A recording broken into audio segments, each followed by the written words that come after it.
This video has been a long time coming. Yes, I'm finally going to tier rank the best of the best and the worst of the worst seasons in WWE SuperCard. And again, this is 2 years plus that people have been asking. But I'd like to know what you guys think in the comments. So whilst you're watching it, please let me know what, in your opinion, is the worst and the best season of WWE SuperCard. And if you just happen to find a secret word hidden somewhere in this video, trust me, it's there. Leave that in your comments as well, and I'll give you a heart.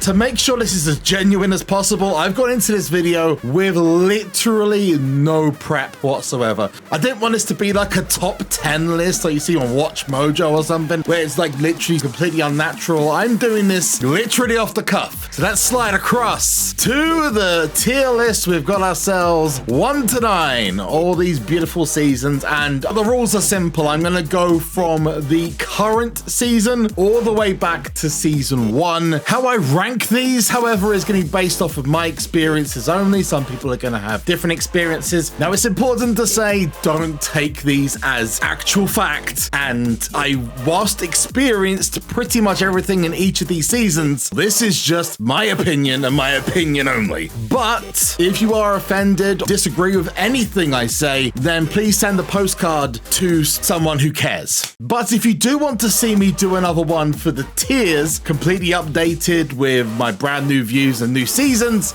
then please let me know by hitting that thumbs up button. It looks like it's the like button. Why would I just say thumbs up? I could just say like button. Hit that, and if we get 1,000, I'll do another brand new tiers video. Maybe when season 10 drops, we've got those 4 new tiers in them. Anyway, let's get to the seasons and what I think is best. So we're starting season 9 going backwards, which is gonna be interesting to see people's views on this season, because this was a prep season for season 10. And the only way that I can judge this is to have it roughly about the middle, but I am gonna bump it up to a B. Why am I gonna bump it up to a B? Well, that is because of the tier designs, the way that they've done some of the events has been great. The card designs have been incredible. The art team, Cad Daddy, deserves a round of applause and a promotion. I mean, come on, man. And this season has been the most free-to-play friendly for a while. I mean, poor man SuperCard was a breeze this year. But let's go to the bad parts about this season. The QR codes,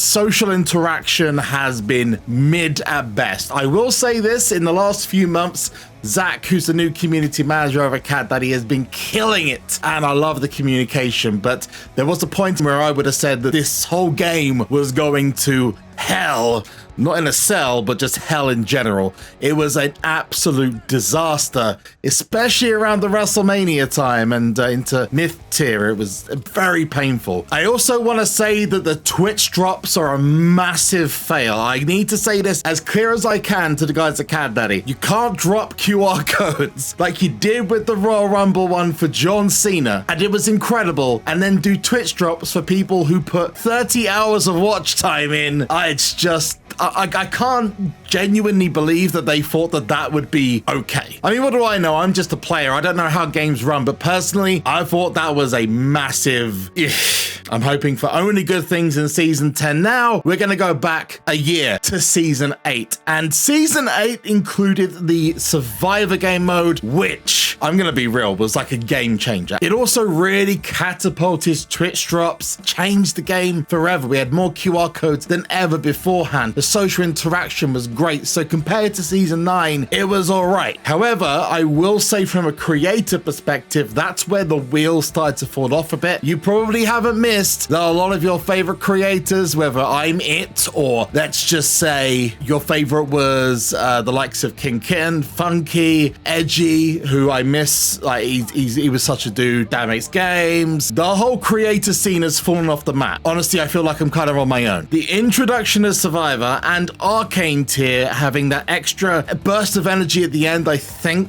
is enough for me to put it as an A. Also love the tier designs as well. They also brought in 24/7 mode, give and take, and more of the remastered cards, which were great. However, there are not all good things with season 8. First of all, Super Pass. I mean, they've rejuvenated it with the Battle Pass, even though I think there's still problems with that in season 9. Now, actually, I'm going to change something quickly. I'm going to move season 9 down to C and Season 8 down to B. And I'll tell you the reason why. They didn't change the stats issue. It was getting a little bit crazy. And I can't forgive the fact that the Battle Pass has been a bit of hit and miss. So I'm going to take that down one notch. And I have to give a really big to the shifters. They were rough. On to Season 7. Okay, so let's go with the positives. The Christmas event was awesome. Loved it. The change to Super Coins was so much simpler than what we had previously. When we had Battle Points, League Points, we had that amazing up, up, down, down kind of QR chase, which really invigorated the community side of things. Free-to-play side of it was actually okay as well. Twitch drops came into the game, and most importantly, dusting, which is like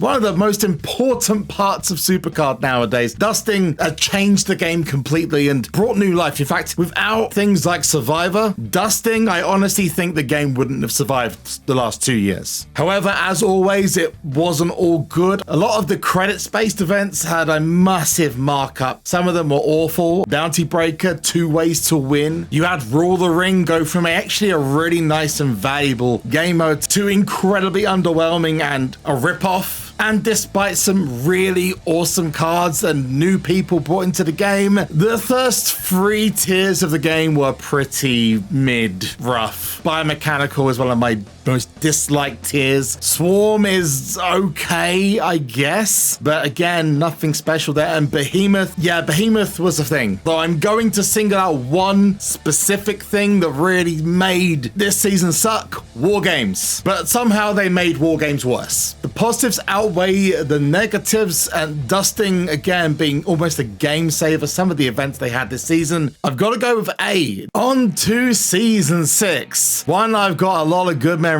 because I loved pretty much everything about this. We started getting fortified cards. We started getting more adventurous tier designs. We had one of the things that I miss so much about SuperCard and has been playable in other versions, so NBA SuperCard, for example, the ability to pull special cards off the draft board, although limited, was a really awesome inclusion. And there was like a limit of between 2 and 4, and that we were missing. We need to bring that back. But they also brought in the Puzzler, which was freaking great. And the Champions event was fantastic, even if it was premium only, which kind of sucked. But this season was also the height of the pandemic, which kind of took over everyone. A lot of us had to stay at home, and this game gave a lot of comfort to people who were literally sitting around doing nothing. The WrestleMania event that built a lot of people up to the new tiers, which included those WrestleMania 3 cards, which I don't understand why they haven't done again, because that was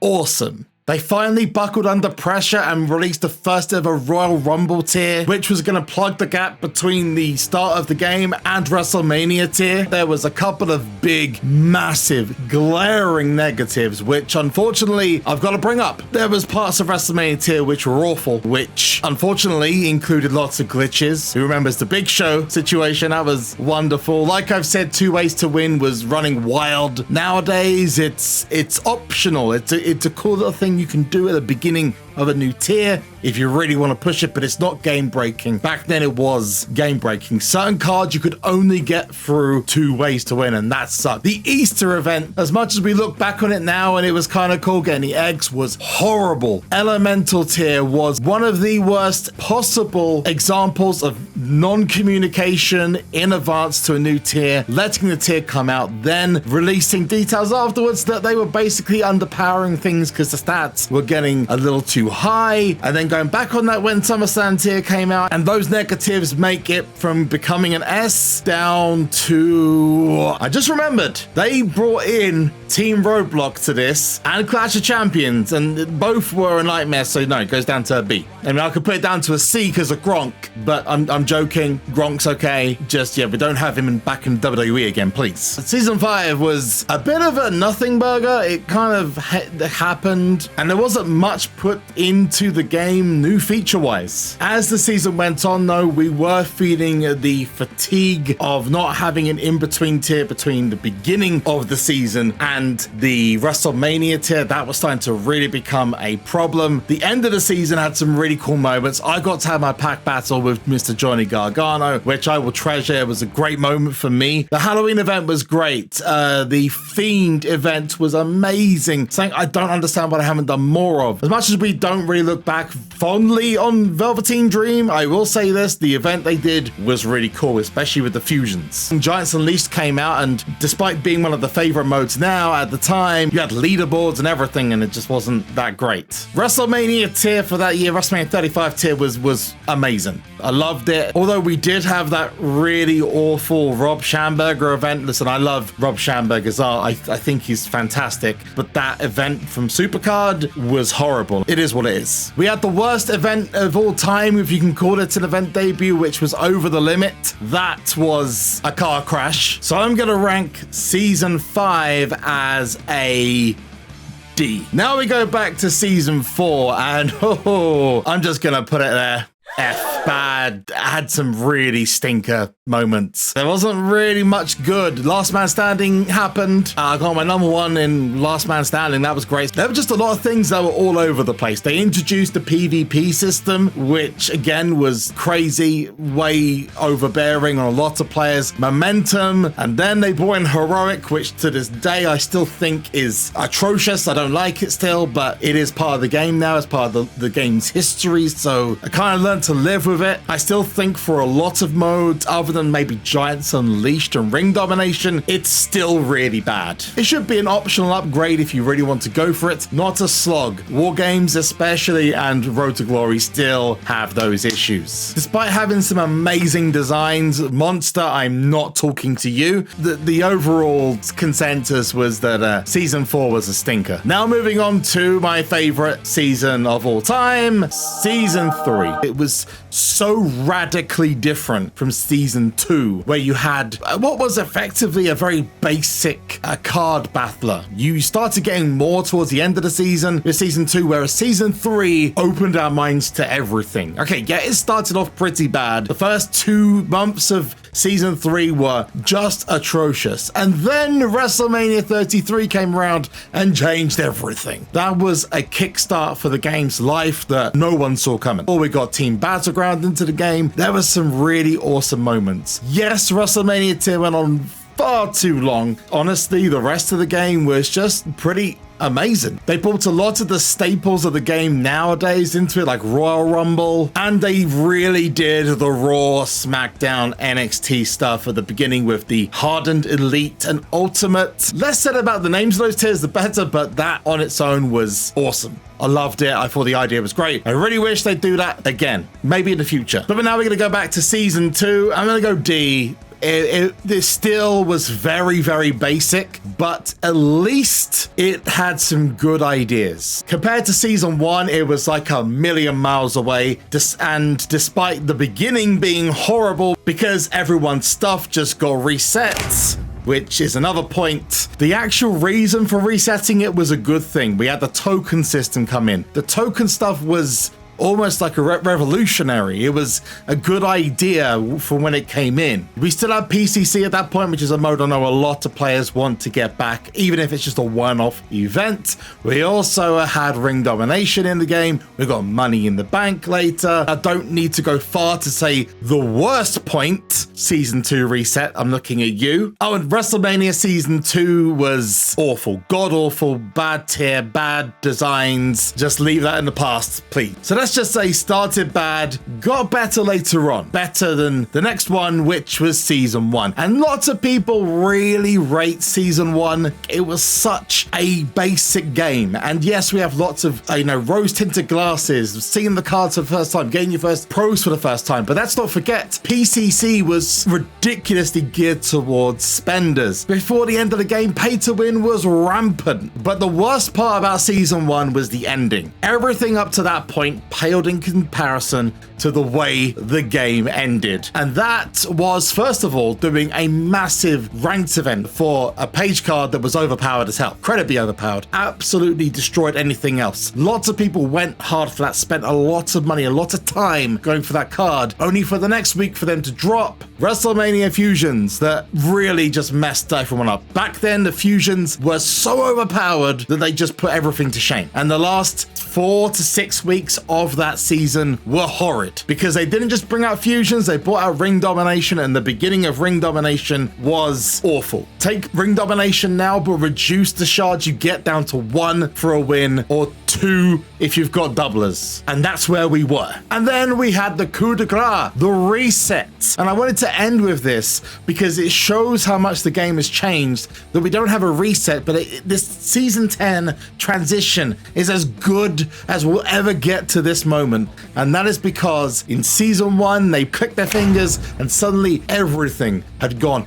All of your cards were worthless, couldn't be used again. Season 9 to season 10 shows a massive understanding of how the game is now, about the user base, about us as the players, but that is why it finishes so low. I'm going to put season 1 as an F because of the reset, and they never repaired that, and as a result, it has no place in the history of this game. It was a test run for the rest of it. And yes, it's nice to get season 1 cards as legacy, but after all, it means nothing. It was there, it happened, it was basic as heck. Some will say it was a good time, but it came, it went, and season 2 replaced it. And the rest, as they say, was history. Now I know a lot of opinions are going to come out as a result of this, but I will say this is not the official opinion, okay? So this is just my personal one. I'd love to know yours in the comments down below. Anyway, I have been SuperZomGBBQ. You have been awesome. I hope you guys enjoyed this. And if you do want to see the tier list for the best rarities, tiers, whatever you want to call them, in the game again, to have a rescore, add the new tiers in from season 6 onwards, and please do hit the like button 1,000 and we'll do it. But until next time,